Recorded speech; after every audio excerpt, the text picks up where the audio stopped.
Hello everyone. Uh, in this lecture, we will discuss the magnetic boundary conditions with different permeabilities. Okay. In the last lecture, we have discussed the boundary condition for electric field. Okay, by different mediums. Okay, conductor medium to free space medium, or yeah, dielectric medium to dielectric medium. Okay, and also we have discussed the uh, tangential component and normal component of the electric field intensity and electric field density. Okay, so we complete characteristic we have discussed for electric boundary conditions. Okay, so in this section we will discuss the characteristic of the medium for the uh, magnetic field intensity and magnetic flux density. Okay, with the normal and tangential component. Okay, so we will obtain the boundary condition by considering the normal component and tangential component separately. Okay, so in this section consider the two medium having permeability mu1 and mu2 respectively. The Gaussian surface and closed path is constructed at the boundary between medium 1 and medium 2. Okay, so this is the line, basically this is the boundary, and we have select the two medium mu1 and mu2, and two structure we have discussed. Okay, the structure, first cylinder structure is based for the Gauss law. Okay, according Gauss law we will calculate the normal component, and according this we will calculate the tangential component of the magnetic field.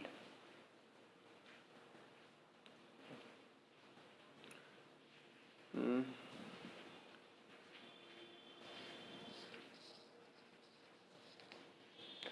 Now first we will discuss the normal component.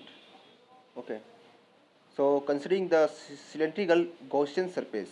Okay, this is the cylindrical Gaussian surface, and Bn1 is normal component of magnetic flux density in upward direction, and Bn2 is magnetic flux normal component in downward direction, in downward sides. Okay, in medium 2.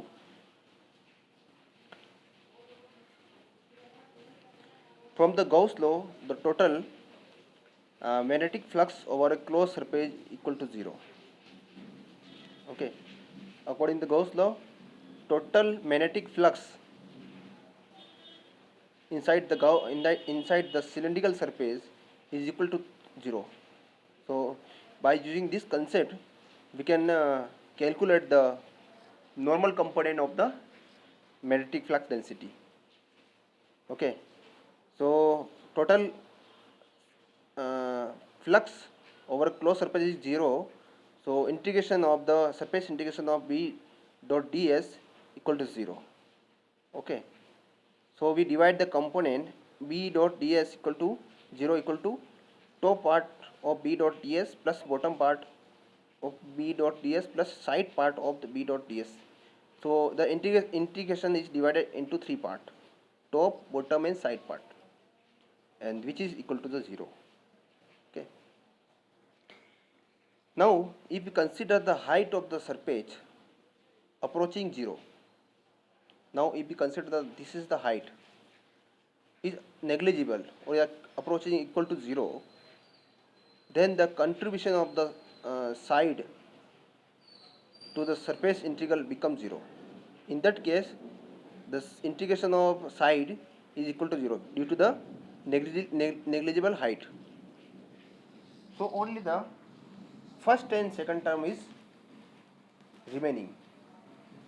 So the equation is becomes top integration plus bottom integration equal to 0.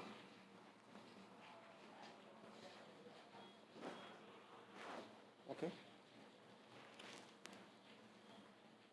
For the top surface component of the B is positive Bn direction, normal component in upward direction, and the second part is bottom is negative direction, yet downward direction of the cylindrical. So equation is becomes, so equation 3.92 is become Bn1 ds minus Bn2 ds equal to 0. Okay, so Bn1 equal to Bn2. So meaning magnetic flux density of medium 1, okay, equal to magnetic flux density of medium 2.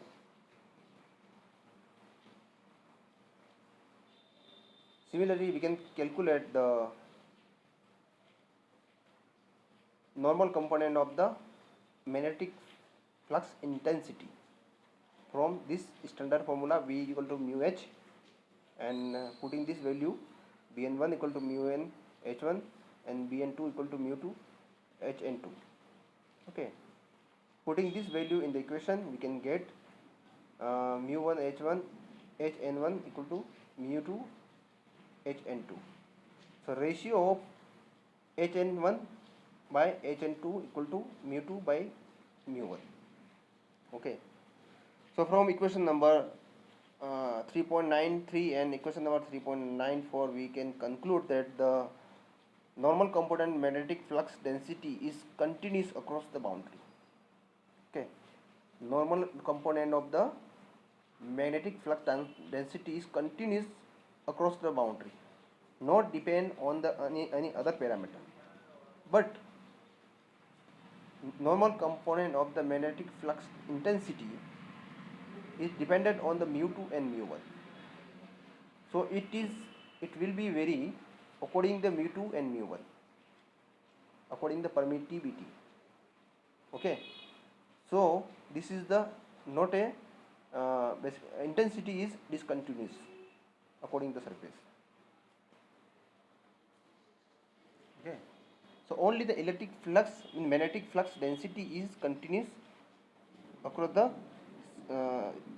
boundary, but intensity is not continue, is discontinuous. Basically this depend on the mu 2 by mu 1.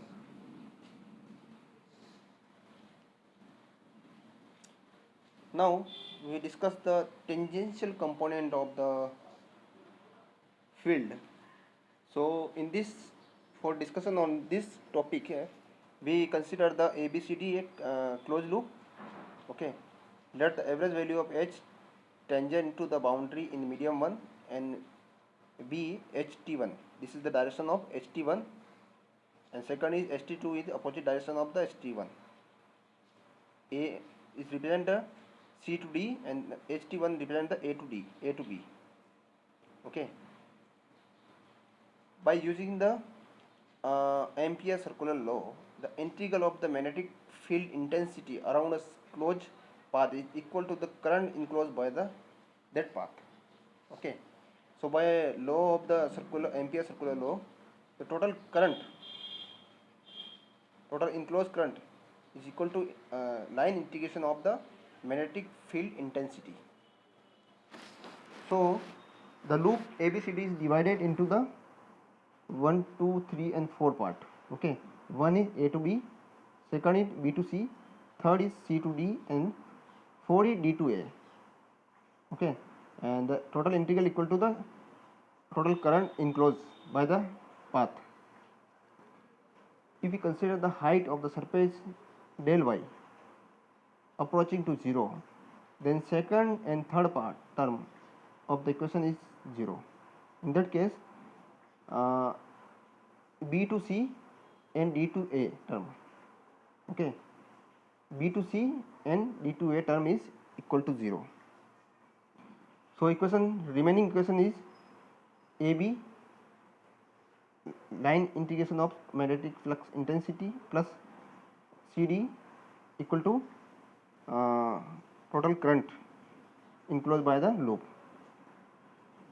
So here, in case for HB direction, the magnetic field intensity is HT1.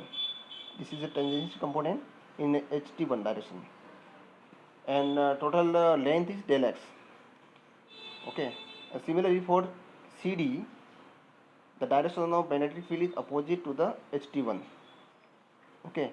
This is direction of CD, and total displacement or length del x. So the equation becomes HT1 del x minus HT2 del x equal to I enclosed.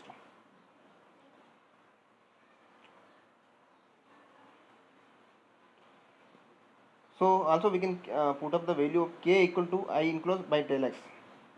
Okay. So K is surface current density at boundary surface.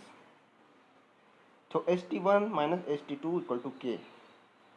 And from the equation this HT1 HT2, we can also calculate the flux density from the standard formula B equal to mu x, or H will be by mu. So putting the value of H here, we can calculate B value. Okay. So this is the basic boundaries properties for magnetic and electric field. Okay. So in next lecture we will discuss the properties of the plane wave. Okay. And propagation of the waves in the different mediums. Okay. So in next lecture we will discuss these topics.